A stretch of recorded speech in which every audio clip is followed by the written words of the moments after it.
Hello everyone, welcome to Abhipedia. My name is Ankur Sharma. अब हम discuss करेंगे आंसर की रिलेटेड टू एपीएफसी एग्जाम और आपके गैप एग्जाम का।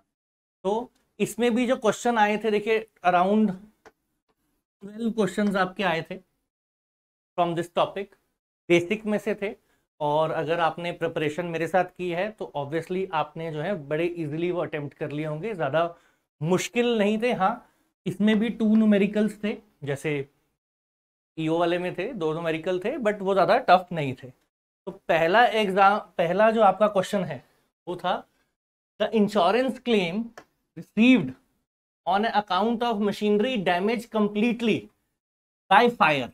मशीनरी डैमेज हो गई थी फायर से, और आपको पूछा है कि ये जो आपको पैसा मिला, रिसीट है, पहली बात तो है ना, रिसीट है तो इन दोनों में से ऑप्शन कोई हो नहीं सकता। पैसा मिल रहा है तो एक्सपेंडिचर तो हो नहीं सकता। क्या होगा, या तो कैपिटल रिसिप्ट या तो रेवेन्यू रिसिप्ट। अब आपको देखना है एसेट जा रहा है और पैसे आ रहे हैं, तो वो हमेशा क्या होता है, आपका कैपिटल रिसिप्ट होगा। पैसा आ रहा है और आपके एसेट की वैल्यू कम हो रही है, चाहे वो इंश्योरेंस क्लेम ही हो, उससे फर्क नहीं पड़ता, चाहे आप नॉर्मल सेल कर दो, ठीक है, वो यही रहेगा। अब नेक्स्ट क्वेश्चन है आपका, according to accounting standard 1 which of the following are the fundamental accounting assumptions. कौन सी असम्पशंस है? अब आपको पता होना चाहिए असम्पशन कौन सी होती है, कन्वेंशन कौन सी होती है। जैसे कि ये कन्वेंशन है, ये भी कन्वेंशन है, ये भी कन्वेंशन है, मतलब कंजर्वेटिज्म और कंसिस्टेंसी क्या है, कन्वेंशन है। तो ऑब्वियसली ये कन्वेंशन है, तो ये 3 ऑप्शन तो होंगी नहीं। बचा ये going concern, accounting period and accrual. ये तीनों की तीनों क्या है आपकी, ये सिर्फ और सिर्फ असम्पशंस हैं। इसमें भी असम्पशन और कन्वेंशन का मिक्सचर है, इसमें भी और इसमें भी। तो इसका आंसर जो है आपका क्या है, डी। डी बोलता है क्या है आपकी असम्पशंस, ये तीनों ही असम्पशंस। अब नेक्स्ट आ गया आपका, which of the following error is not detected by trial balance. Trial balance कौन सा एरर डिटेक्ट नहीं करेगा? तो पहला है credit purchase of 1000 from Singh is credited to wrongly to the account of mister Aakash. तो एक अकाउंट की गलती है, सिंगल अकाउंट एरर है, ठीक है, एक अकाउंट से दूसरे अकाउंट में गया तो ये तो डिटेक्ट हो जाएगा। फिर अ क्रेडिट परचेज आपको देखना है कौन सा डिटेक्ट नहीं होगा। Credit purchase of 20,000 from mister Sadhu is recorded in day book as, इससे भी फर्क पड़ेगा। 20,000 की चीज आपने क्या कर दी, 2,000 में कर दी। फिर लास्ट आ गया ये आ गया सी वाला, conversion of a temporary shed into a permanent building. Temporary shed को परमानेंट बिल्डिंग बना दिया, ठीक है, and is recorded in repairs and maintenance. अब ये समझना, देखो इस गलती में क्या हुआ, ये क्या है, एरर ऑफ प्रिंसिपल है। डेबिट करनी थी बिल्डिंग, लेकिन डेबिट कर दी रिपेयर्स एंड एक्सपेंस को। तो इससे ट्रायल बैलेंस में कोई गलती नहीं आएगी। क्यों? डेबिट में तो अमाउंट तो उतना ही गया ना, डेबिट में अमाउंट उतना ही गया, चाहे बिल्डिंग की वजह से गया, चाहे रिपेयर के मेंटेनेंस की वजह से गया, बट डेबिट में उतना ही अमाउंट गया। और क्रेडिट में तो ऑब्वियसली राइट होगा, क्योंकि उसकी गलती तो बता ही नहीं कि क्रेडिट में भी कोई गलती है। तो इसलिए ये एरर ऑफ प्रिंसिपल है, और इससे ये जो है ट्रायल बैलेंस से आप डिटेक्ट नहीं कर पाओगे। ये वाला भी कर लोगे, देखो रॉन्ग पोस्टिंग कर दी, error in posting from the book, subsidiary book से लेजर में जाने में गलती कर दी, तो ये भी ट्रायल बैलेंस पकड़ लेगा, ठीक है। लेकिन ये वाला नहीं पकड़ेगा, क्योंकि डेबिट में अमाउंट की कोई गलती होगी नहीं, सिर्फ एरर ऑफ प्रिंसिपल है, रिपेयर्स की जरा बिल्डिंग डेबिट कर दिया हो, बाकी सब ठीक है। तो ये जो है, ये वाला एरर सी, इसका आंसर है आपका 43rd का सी, एरर ऑफ प्रिंसिपल है ये। फिर आए, which of the following is correct. कौन सा करेक्ट है? Capital reserve are normally created out of free and distributable profit, ठीक है, ये ऐसा नहीं होता है, ये रॉन्ग है statement. Dividend equalisation reserve is a example of general reserve. General reserve क्या होता है, इसका कोई स्पेसिफिक पर्पस नहीं है, वैसे ही बना के रख लेते हैं। बट ये डिविडेंड इक्वलाइजेशन रिजर्व तो स्पेसिफिकली डिविडेंड की फ्लक्चुएशंस को मेंटेन के लिए बनाया जाता है ना, तो ये जर्नल रिजर्व नहीं होता है, तो ये भी स्टेटमेंट फॉल्स है। फिर general reserve are used only for specific purpose. मैंने आपको अभी बताया जर्नल रिजर्व स्पेसिफिक पर्पस के लिए नहीं होता है, ठीक है, वो जर्नली वैसे ही बना लेते हैं, नाम ही उसका जर्नल रिजर्व।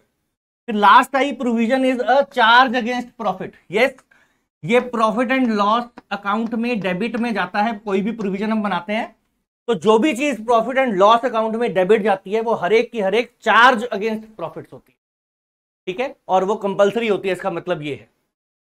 तो आपका इसमें जो आंसर आ रहा था ये last one is correct. Next आपका आ जाए तो which one of the following is not an error of commission. Commission का एरर कौन सा नहीं है ये पूछा है। ओवरकास्टिंग सेल बुक, ये कमीशन का एरर होता है। क्रेडिट सेल इन रमेश 5000, है ना, credit sale to Ramesh 5000 recording to his account, credit sale to Ramesh, है ना, is credited to his account, ये भी जो है एरर है, लेकिन कमीशन का ही एरर है, ठीक है, क्रेडिट में नहीं डेबिट में जानी चाहिए थी।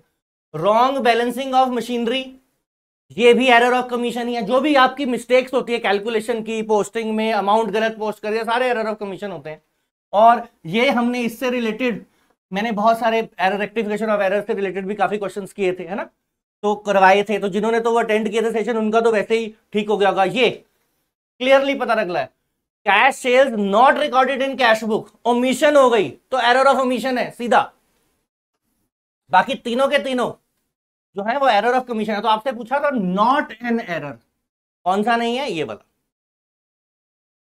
नेक्स्ट आ जाए, in a business firm asset of a firm are valued on the basis of intrinsic value rather than realisable value, this accounting is based on. पहले अब ये क्वेश्चन करने से पहले इंटरसिक वैल्यू और रिलाइजेबल वैल्यू का मतलब पता होना चाहिए।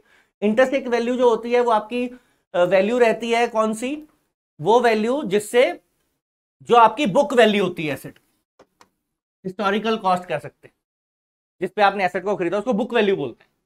तो रिलाइजेबल वैल्यू होती है जो एक्चुअल में आपने खरीदा जिस मर्जी पे, रिलाइजेबल वैल्यू उसकी मार्केट वैल्यू होती है कि खरीदा आपने पहले था 2 साल पहले, अब उसकी मार्केट वैल्यू कुछ और होगी। तो हम क्या करते हैं, अब क्वेश्चन ने पूछा है कि हम इंटरसिक वैल्यू पे यानी कि बुक वैल्यू पे जो रिकॉर्ड करते हैं वो किस प्रिंसिपल की वजह से करते हैं। तो वो जो प्रिंसिपल होता है वो ये कंसिस्टेंसी है, क्योंकि मार्केट वैल्यू तो क्या है, फ्लक्चुएट करती रहेगी, कभी कम हो सकती है कभी ज्यादा हो सकती है, स्पेशली अगर इन्वेस्टमेंट की बात करें हम। तो हम क्या करते हैं, rather than recording on market value, हम उसको किस पे रिकॉर्ड कर लेते हैं, हम उसको रिकॉर्ड करते हैं उसकी बुक वैल्यू जो चेंज नहीं होगी, ठीक है। तो उसका क्या है, कंसिस्टेंसी प्रिंसिपल फॉलो होता है यहां पे हमारा आंसर हो गया डी। तो आपका जो 77 है ना, उसका आंसर हो गया आपका ये डी, कंसिस्टेंसी। अब आ जाए फॉलोइंग ट्रायल बैलेंस। अब ये जो है ये ईओ क्वेश्चन, ईओ के पेपर में भी ऐसा आया था, सिर्फ वहां पे सेम वैसे ही करना था जैसे वो किया, लेकिन यहां पे क्या करना है, डाउटफुल डेट्स दिए हुए और वो डिस्काउंट दिया होता, फर्क कुछ नहीं है, कैलकुलेशन वैसे ही होगी। कैसे करनी थी, ये जो 40,000 है, ये देखो प्रॉफिट एंड लॉस अकाउंट आपका अगर है तो प्रॉफिट एंड लॉस के डेबिट में आपको क्या क्या करना था, 40, आपसे यही पूछा ना प्रॉफिट एंड लॉस में क्या जाएगा। तो एक तो 40,000 ये वाला, इसमें से ये जो ओल्ड प्रोविजन होती है, ओल्ड प्रोविजन को हमें क्या करना है, माइनस करना है। तो ये आपका 14 लाख जो है वो क्या हो जाएगा, माइनस हो जाएगा। फिर नेक्स्ट चीज, ये 2 लाख जो एडिशनल बैड डेट हो गए हैं, ठीक है, additional bad debt during the year 20,000 दिए हुए हैं, तो ये एडिशनल बैड डेट को क्या करना है, ऐड कर देना है इसमें। तो ये 2 लाख भी यहां ऐड हो जाएगा। अब लास्ट चीज बोलिए 10% ट्रेड रिसीवेबल पे हमें प्रोविजन बनानी है, तो वो 10% निकालना कैसे अमाउंट वो देखना है। ट्रेड रिसीवेबल 25 लाख दिए हुए हैं, उस पर डायरेक्ट नहीं लगा देना है। 25 लाख में से आप क्या करेंगे, 25 लाख में से आप माइनस करेंगे कौन से, ये वाले प्रोविजन उस पे बनती है जो हमें पैसे मिलने हो। ये तो बैड हो गए, बैड मतलब इन पे तो पैसे मिलना ही नहीं है, पता लग गया नहीं बनना। तो किसी चीज का पैसे मिल जाएं या बैड हो जाएं, उन दोनों पे प्रोविजन नहीं बनती, ठीक है। जो पैसे ट्रेड रिसीवेबल में से कंफर्म हो जाएं, या तो मिल गए वो भी इसमें से माइनस करने होते हैं, या जो क्या है, जो बैड हो गए मतलब कंफर्म हो गया अब नहीं मिलेंगे, तो ऐसे पैसे के लिए प्रोविजन नहीं है। पैसे तो उसके लिए है, ये उम्मीद है कि ये मिल जाएंगे, उसके ऊपर प्रोविजन बनती है। तो ये जब माइनस करोगे तो 23 लाख आ जाएगा, और 23 लाख का 10% जब आप निकालोगे तो आपका आ जाएगा 2,30,000। तो हमें क्या करना है, देखो 4,40,000 ऐड करना है, 2 लाख ऐड करना है, 3,30,000 भी, सॉरी 2,30,000 जो इसका 10% आया वो भी ऐड करना है, और माइनस कर देना है ये 1,40,000। तो आपका जो अमाउंट आएगा, इसका आंसर आएगा, वो आ जाएगा ये 3,30,000 डी। ठीक है जी, सेम क्वेश्चन है, जो ऑलमोस्ट सिर्फ जीरोज एक्स्ट्रा लगे हुए हैं, और वहां पे provision for discount on debtor बोला हुआ था, यहां पे बैड डेट पे। कैलकुलेशन करने का तरीका वही है, कोई फर्क नहीं है।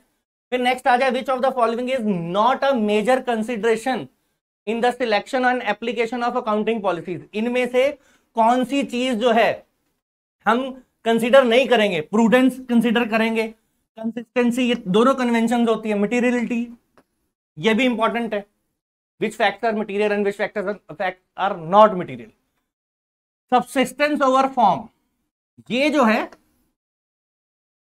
ये नहीं कंसिडर, ये तीनों तो पक्का कंसिडर करेंगे, इसको कंसिडर नहीं करेंगे। ठीक है, श्योर है, ये तो आपने कन्वेंशंस में पढ़ रखे हैं, तीनों कन्वेंशन असम्पशंस उनके अंदर पढ़ रखे हैं चैप्टर कंसेप्ट्स में, है ना। तो ये जो है आपका आंसर आ जाएगा इसमें सी। तो 79 का आपका आंसर हो गया सी। अब नेक्स्ट क्वेश्चन जो आपका इसमें आया है वो है दिस वन।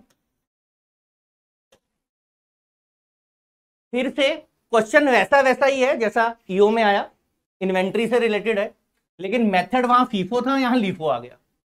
इन्वेंट्री दे रखी है, डेट्स दे रखे हैं, और आपको पूछा है 31 जनवरी को इन्वेंट्री कितनी है।